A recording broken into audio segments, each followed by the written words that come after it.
Sveiki! Mani sauc Lāsma un es esmu no Rundāles. Ja es brauktu šajā ceļojumā, es neņemtu līdzi tādas lietas, kas mūsdienu cilvēkam ir kļuvušas par it kā neatņemamu dzīves sastāvdaļu – veļas mašīna, augstupēžu kurpes, telefons.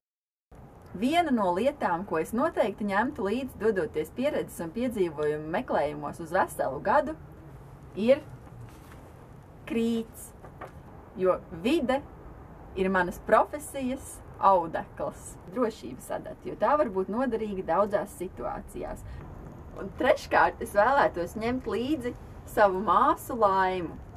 Vai fiziskā formā, vai virtuālā, gribētos paļauties uz latviešu tautas dziesmu.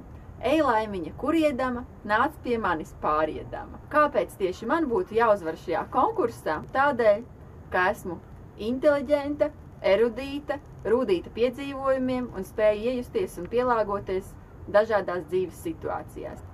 Paldies par jūsu laiku! Cerams, ka tiekamies Kubā!